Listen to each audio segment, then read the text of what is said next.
Tell me, tell us, how did this come to be?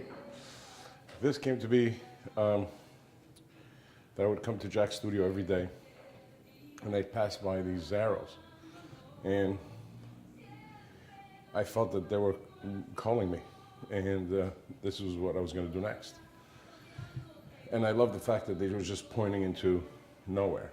Like many ideas come, this is the one that I didn't put my own interpretation on it, but it already came with everything in it. And all I had to do was just apply myself to making it.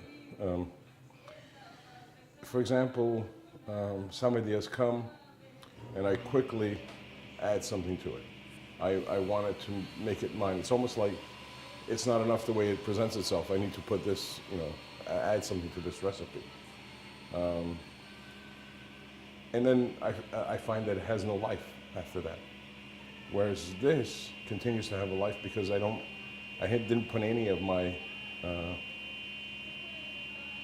my smarts into it. All I do is fabricate it. Similar to the jelly beans, there was nothing for me to add. I guess we all are, a social vacuum cleaner. We suck in all ideas, images, sounds,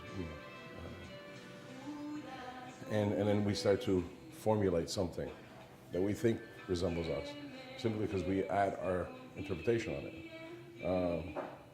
I'm not interested in adding my interpretation on it, other than doing the work.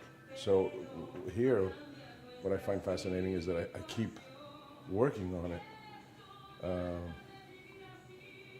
and trying to figure out what is this telling me, what is it telling me? And then all of a sudden you see them everywhere.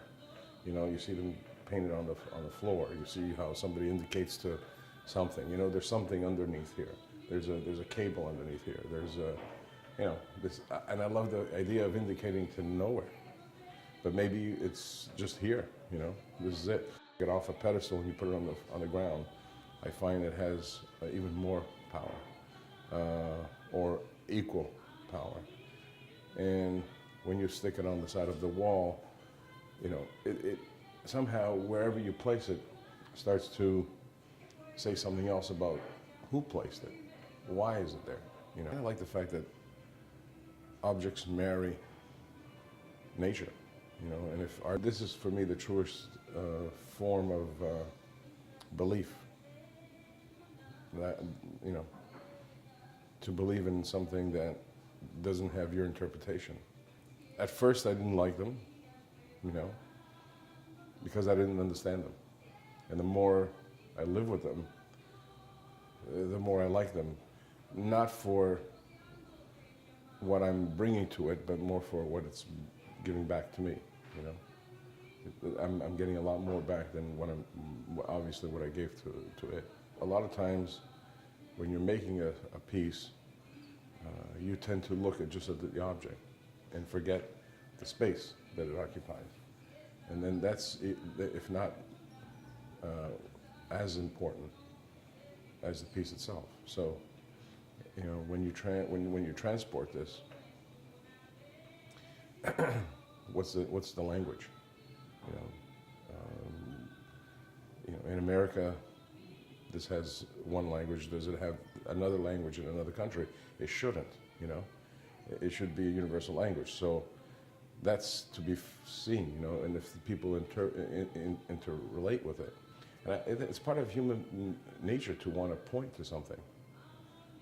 To, the sense of pointing, I think, is the first language that we created, to point, to single out something before you even name it, before you even know what it is. I always look at an art object or an object as if I were to land on this planet and not know anything, when I discover this object, would I be thinking? Would it make me think of who inhabited this planet? That object to me always, that's what to me art is an object that has innate qualities that the humanity put into it. It's like an archaeologist discovers a crock. Is there innate knowledge in that? Absolutely. Everything that man new at that moment was put into that, right?